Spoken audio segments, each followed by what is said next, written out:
All right, people, welcome back to another video. So this one is at a gym that you would have seen before a couple of days ago. I trained legs here. It's called Hippo's gym, and I'm just going to be doing a voiceover because, yeah, pretty much didn't have the microphone on this one, but it's a massive arm day. So this day I'd had so much food, and you guys are going to see exactly what I'm talking about in a video, which is going to come out in a few days. So yeah, pretty much this was like the only cheat day that I had for this entire dieting phase, and I just went absolutely crazy as I intended to do. I've been planning this one for a while. So yeah, the pump in this one, I will say, is a bit special because the amount of carbs and the amount of calories that I've got flowing through me right now, or at the time of filming this, was pretty crazy. So yeah, starting off with some not quite really incline curls, just seated dumbbell curls, getting a few different angles on these here, going nice and heavy, using my wrist supports to make sure that I'm not getting any additional or unnecessary pain through the wrists there. Then moving on to some tricep ropes. So I wasn't really in a rush this session, but I basically just ended up doing loads of volume, some drop sets, some supersets, and yeah, just kind of mixing it up.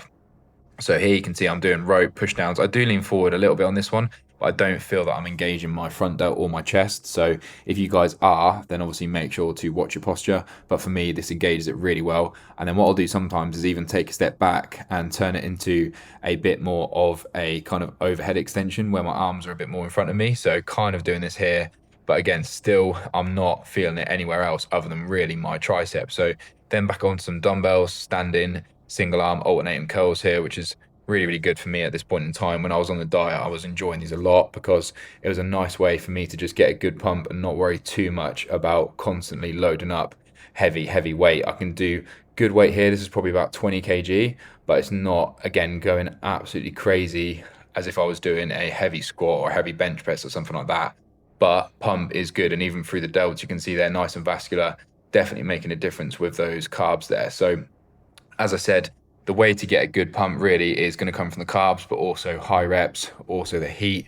So making sure that you're not cold, the environment that you're training in, especially once you get moving, you should be, cooking up a sweat and actually seeing the serious work that you're doing paying off within that pump. So if you're not feeling kind of fatigued, if you're not feeling worn out, don't be expect to be having a crazy pump through the workout. It's obviously going to be reflected in your work ethic. For here, I'm going to failure on absolutely every set. Then moving back here, as you can see, onto the triceps, just going for crazy volume, single arm, and obviously repeating that each arm takes a while, but it does really help me to engage my triceps.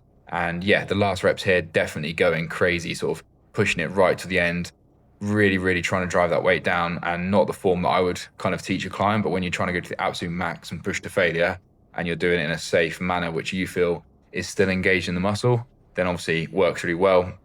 So yeah, moving on after that one, back to a bicep curl, but this time moving on to cable. So really mixing it up this day. As I said, it wasn't a typical day for me. I wasn't really even tracking the weights, I'll be honest. I was just moving around different attachments, different machines, different dumbbells, different barbells, all sorts of stuff. Probably did around 3 to 4 exercises per muscle group and at least a couple sets.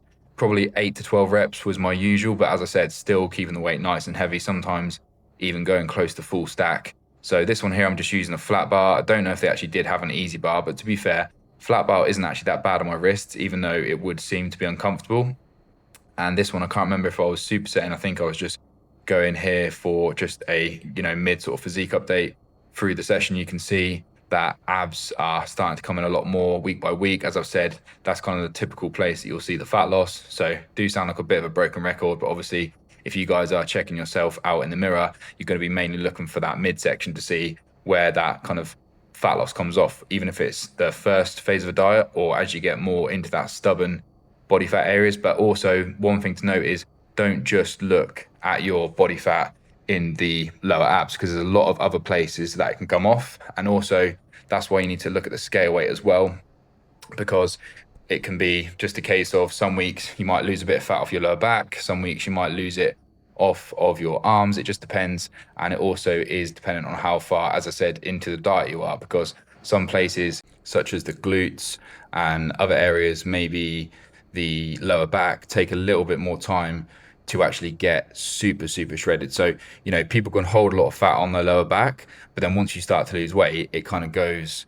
quite quickly. But then to really see those striations come in, and what people would say, it looks like a Christmas tree. You hear that sometimes in bodybuilding terminology, or when you're looking at certain people's physiques on stage, if any of you guys are into that sport in particular, or even if you're just looking at someone's anatomy, if they are having a particularly low level of body fat around their upper abs, kind of near their obliques, which is the serratus anterior, that's also an area which can typically take quite a long time to get absolutely shredded. So here you can see I'm finishing off with some leg raises, but I'm doing these hanging to start off with, and I can get a really good range of motion coming all the way up, full contraction.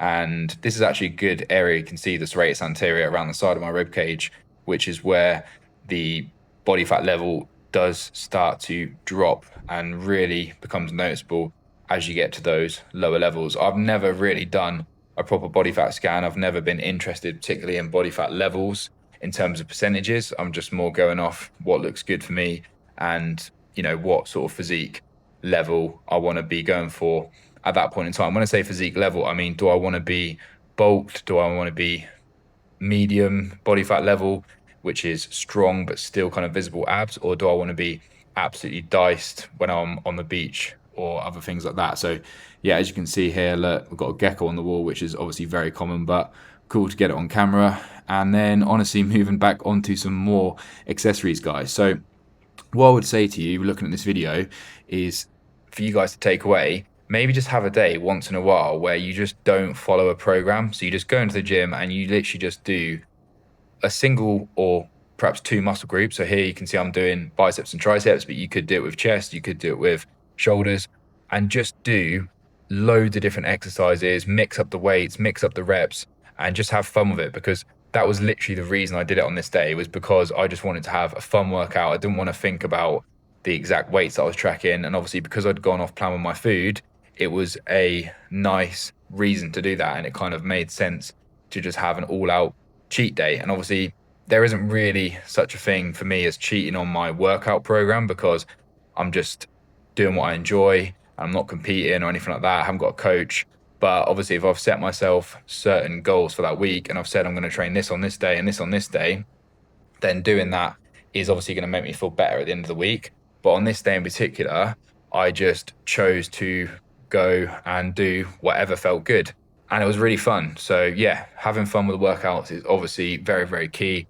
There's no point in just turning up, you know, 3, 4, 5 days a week and absolutely hating it. There may be some weeks where it's a real struggle and some weeks where you do wonder why you are spending so much time working out. But then obviously in the end, you leave the gym, you feel a lot better that you went there. And then the next day, you're going to feel better as well about yourself.